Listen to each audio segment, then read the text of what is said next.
Have you ever stared at a text message, feeling a heavy, sinking weight in your chest, knowing exactly what you want to say, but typing the exact opposite? You watch your own thumbs tap out, "Sure, no problem," or "I can make that work," while every cell in your body is quietly screaming for rest. And then you swallow the resentment, telling yourself that this is just what it means to be a good friend, a good colleague, a good person. But underneath that polite smile, there is a quiet, exhausting anger. Not just at them for asking, but at yourself for folding. Again. You are trapped in a role you never auditioned for, playing a character who never gets to be tired, never gets to have preferences, and never gets to say no. Society rewards this behavior. Your friends rely on it. Your boss capitalizes on it. But psychologically, it has another name. It is the nice person trap. And it is one of the most isolating places you can live. When you are stuck in this trap, your kindness is not actually a gift you are freely giving. It is a toll you are paying to avoid conflict. You are not just being nice, you are managing other people's perceptions of you, trading your own vitality for their temporary approval. I know exactly how heavy that invisible contract feels, because for a long time, I signed my name to it every single day. I remember one specific weekend that broke the illusion for me. A friend called me in a panic on a Friday evening. They needed to move out of their apartment by Saturday morning, and their other help had suddenly bailed. I had plans to rest. I was already operating on a severe deficit, but I said yes. I spent the entire night hauling heavy boxes down 3 flights of stairs, sweating, running on empty, while they mostly packed light items and ordered food. I got home as the sun was coming up, every muscle aching, completely depleted. I slept for a few hours, woke up, and instinctively checked my phone. The first thing I saw was a story they had just posted. They were out at a brunch spot with the very people who had supposedly bailed on them, holding mimosas, smiling at the camera. The caption read, "Weekend vibes." I just sat there on the edge of my bed, staring at the screen. I didn't feel angry right away. I felt entirely hollow. I realized in that moment that my sacrifice hadn't bought their deep appreciation or their respect. It had merely bought them convenience. They weren't malicious people. They just knew that I was the path of least resistance. I had taught them, over years of automatic yeses, that my time was less valuable than theirs, that Kaia would always just handle it. Why do we do this to ourselves? Why do we betray our own limits so easily? It rarely starts because we genuinely want to help everyone at all times. It starts as a survival mechanism. If you grew up in an environment where love was conditional, where you were only praised when you were helpful, or where saying no led to anger or cold withdrawal, you learned a very dangerous equation. You learned that your worth is directly tied to your usefulness. This belief bleeds into everything. It is why you stay awake until 2 in the morning, playing unpaid therapist in a group chat, carefully crafting paragraphs to soothe a friend's anxiety. It is why you sit at family dinners, swallowing down uncomfortable comments, laughing at jokes that sting just to keep the peace. You tell yourself you are just being flexible. But flexibility without limits is just another word for folding yourself in half. You have become a shock absorber for everyone else's life, taking the impact so they don't have to feel the bump. But the emotional cost of being the human shock absorber is staggering.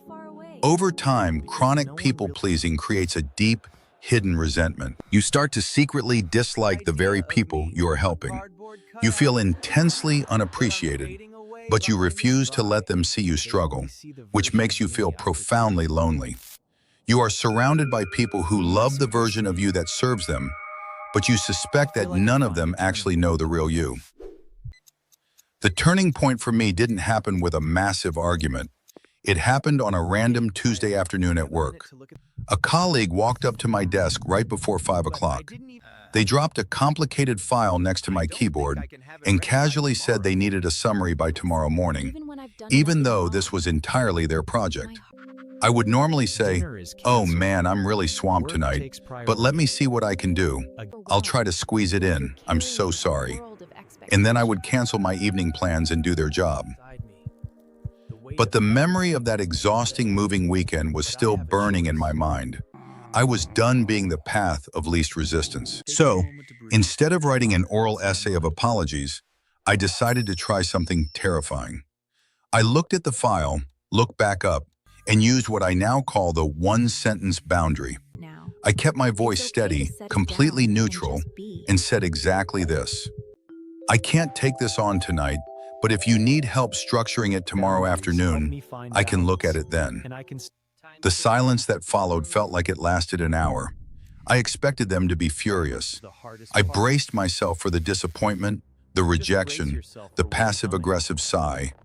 Instead, they just blinked, picked up the file and said, "Oh, okay, no worries, I'll figure it out," and they walked away. I sat at my desk, stunned. The world didn't end. I didn't lose my job. I wasn't cast out of the tribe. I just went home and rested. That one-sentence boundary changed everything for me because it relies on a completely different psychological framework than people-pleasing. When we are trapped in the nice persona, we chronically over-explain. Think about the anatomy of a people-pleaser's apology.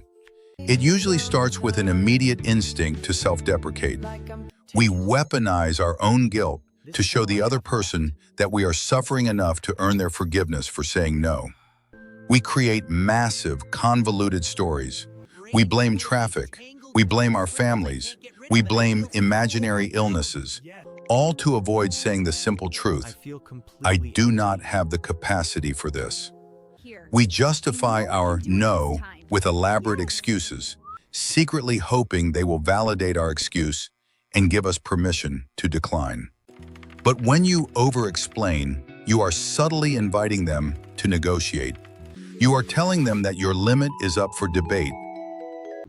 You do not need their agreement to protect your own energy. A true boundary is not a negotiation. It is a calm statement of reality. The formula is beautifully simple. It removes the emotional charge and the desperate need to apologize. It has three parts: state your limit, state what you choose to do, or offer an alternative. "I can't make it to dinner on Friday. I am choosing to have a quiet night in. I don't have the capacity to take on this project right now. I am not able to lend you money, but if you need help looking over your budget, I can do that." Notice what is entirely missing from these sentences. There is no, "I'm so sorry." There is no tragic backstory about how stressed you are. There is just clear, quiet truth. Now, if you are a chronic people pleaser, saying these words will feel wrong. It will feel rude. It will feel like you are being cold.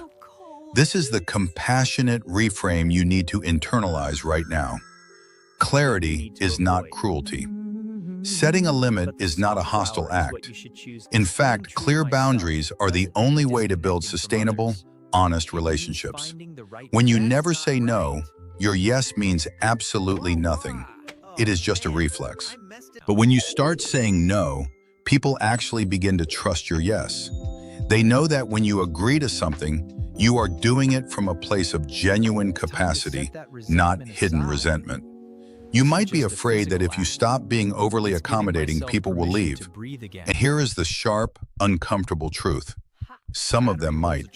The people who were only standing next to you because you were a convenient resource will naturally drift away when the free resources dry up.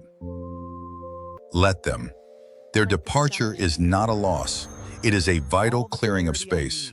You are returning their responsibility back to them, and in doing so, you are reclaiming your own life. The first few times you use a one-sentence boundary, your voice might shake, your hands might sweat. You might send the text and immediately throw your phone across the room because the guilt feels suffocating. Let the guilt sit there. Do not text back to apologize for your boundary. Do not send a follow-up message trying to soften the blow. Just breathe through the discomfort. The guilt is just a ghost of an old survival mechanism trying to keep you safe in a way that you no longer need. Just like that, It will the fade. clutter in my mind Think about what you vanished, are making room leaving for. only a clear When you are no space. longer exhausted by everyone else's emergencies, you finally have the energy to look at your own life. You finally have the quiet space to ask yourself what you actually want, not just what But I everyone else chose to move requires of you. forward, You right through stop your own living as a path. reaction and start living as a Expectation deliberate fades away, choice. and You I do not have to remember be what constantly truly useful matters. to be worthy of love. You do not have to earn your place in this world by being the most accommodating person in the I want room. this moment to be You are completely allowed to be tired. unavailable and just You are present. allowed to be unavailable. You are allowed to look at a request, feel the exhaustion in your It's okay to bones, accept the and weight. simply say, no. You are not a bad person for choosing your own well-being. You are just finally becoming a You can whole do it one. too.